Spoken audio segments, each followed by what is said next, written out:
Let us join our hearts together. Holy One, we seek your guidance, that from the written word and the spoken word, we can find your true and everlasting word. Hallelujah and amen.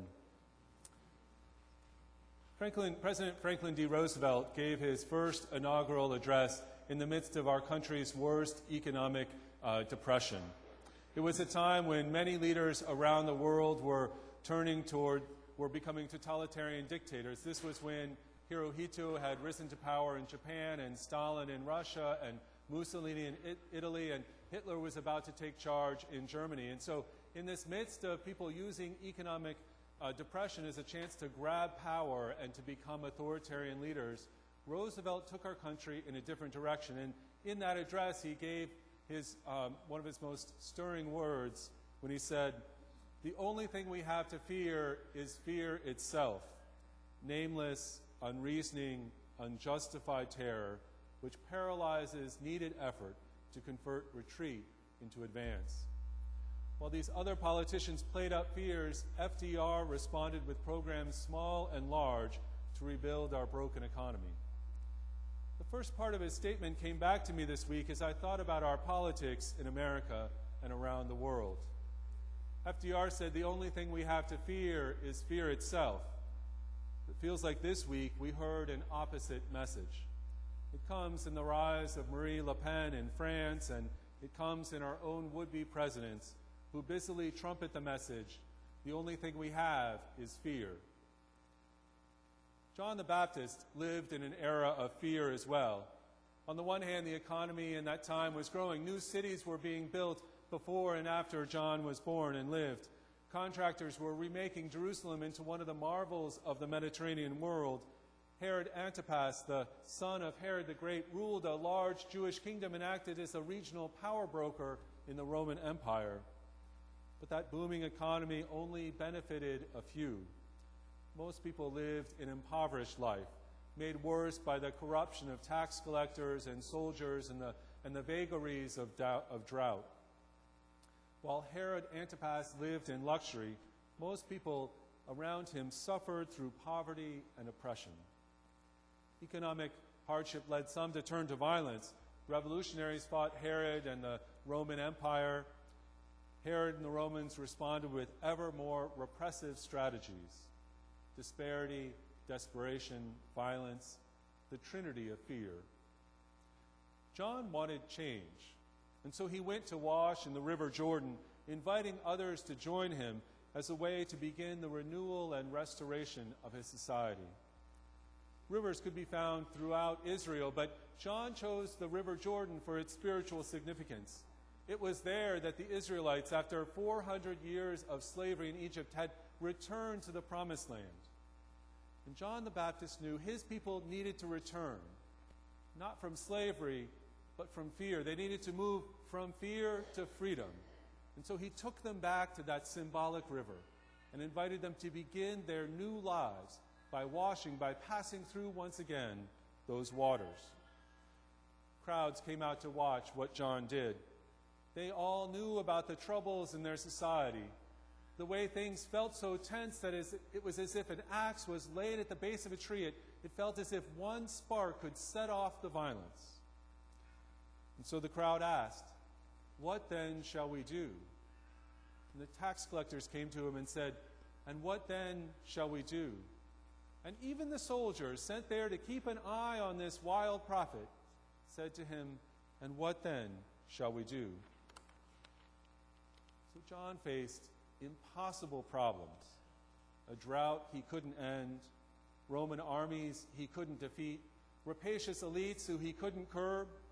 Faced with the enormity of these problems, he gave out simple directions.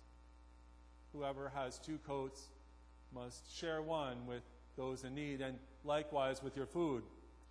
Collect no more than the amount prescribed to you. Do not extort money from anyone by threats or false accusations. If I didn't know any better, I'd swear he said, "Be decent. You're good Midwestern folk." John began the great big transformation of his society with small gestures. Bathe in a river, give away a coat. we face big challenges in our society too. From violence, so many mass shootings, but also so much other violence as we come close to making this the most violent year on record in Milwaukee. And disparity. A study this week released this week talked about how the rising inequality in our country is making the middle class a minority.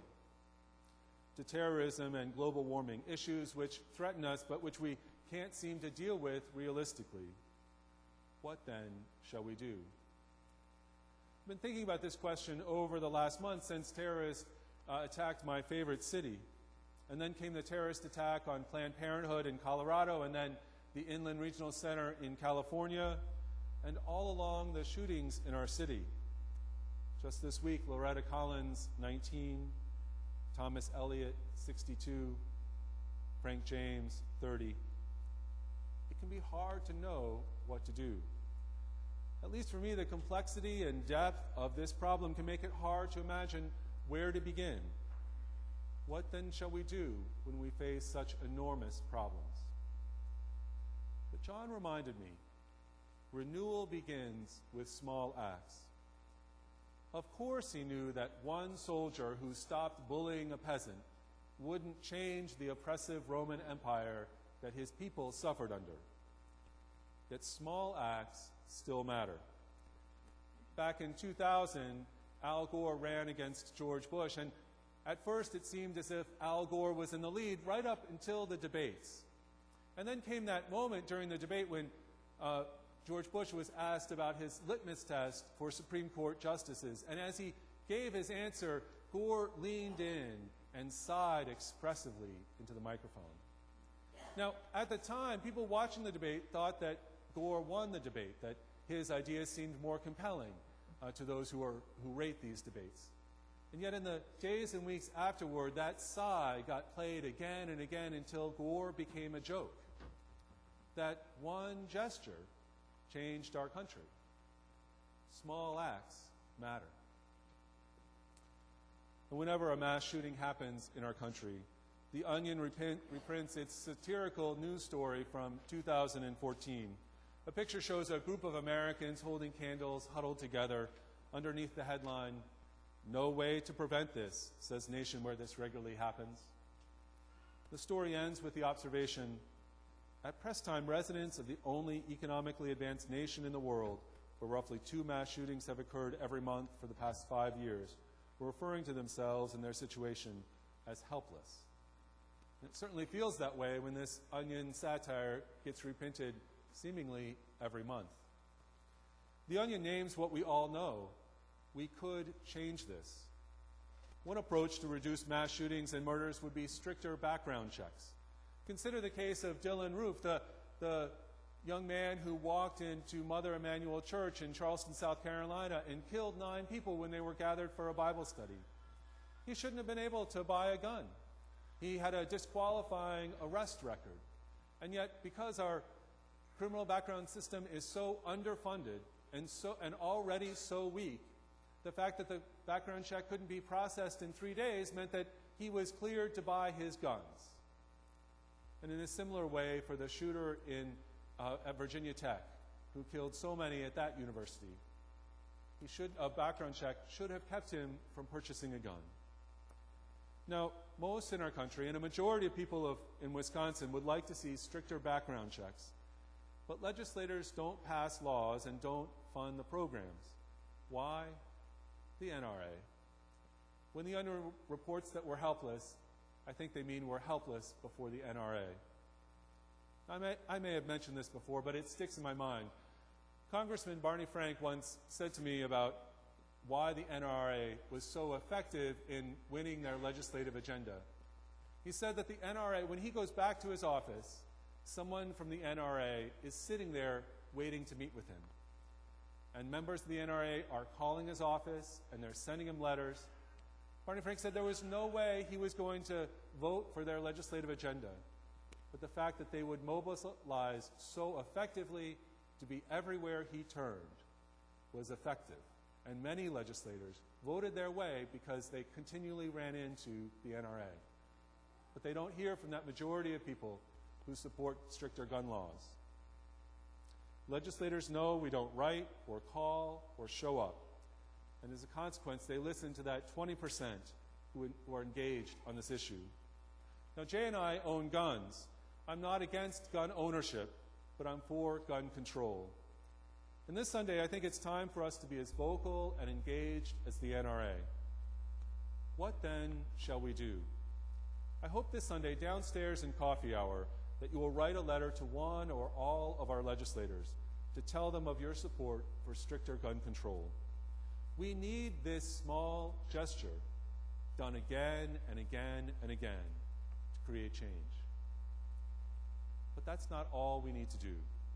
We need to speak out against the nonsense suggested by some in response to violence, such as the suggestion this week by Donald Trump to ban all Muslims from entering the country because of the shooters in San Bernardino were Muslim. It's a further escalation of his call to start closing mosques. Targeting people because of their religious identity is as ugly as it is unconstitutional. This presidential election seems as if some would ride hatred and fear of Muslims to victory. I remember past campaigns when the scapegoat was LGBT people. In 2004, candidates used fear of gay marriage and gay people as a winning strategy. It now seems immigrants, especially Muslim immigrants, are the campaign strategy. Imagine how it would have felt in 2004 if our congregation had received 100 letters or hundreds of letters from our fellow members of Micah congregations around the city. This thought makes me think that we ought to be writing the Islamic Society of Milwaukee to express our care and support while they are in the crosshairs of fear and prejudice. They are our sisters and brothers in Micah, and they need to know that they are not alone. This Sunday, along with your letters to legislators, I want you to take a card to write to the Islamic Society to tell them that they are not alone. Of course, Trump's comment wasn't the only ugliness this week. During oral arguments over affirmative action, Justice Anthony Scalia questioned the wisdom of admitting African Americans to Texas's premier state university. Justice Scalia kept interrupting the lawyer from the University of Texas to make his point. It does not benefit African Americans to get them into the University of Texas where they do not do well, as opposed to having them to go to a less advanced school, a slower track school, where they'll do well. It was a flashback comment. I thought Justice Scalia could have been standing on the steps of the University of Mississippi in '62.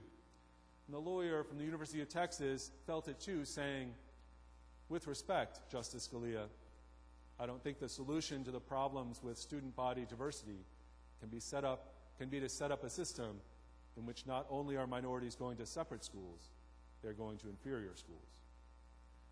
Exchange between Scalia and the lawyer point to the ongoing issues of race and privilege in our society, the reasons why we need to say Black Lives Matter. A church member this week suggested as a small act, we could all wear Black Lives Matter buttons for a month, everywhere we go, to see what kind of reactions we get and to spark conversations about race and privilege.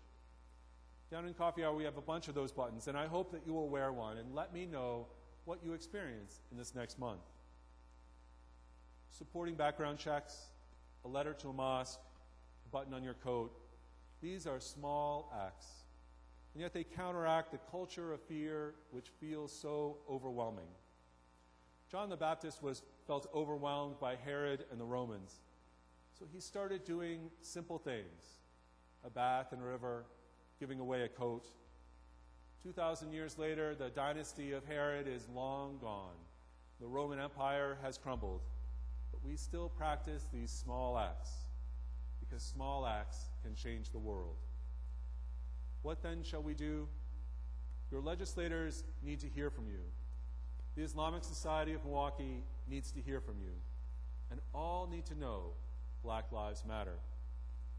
Join me in these small acts to renew our society. Hallelujah and amen.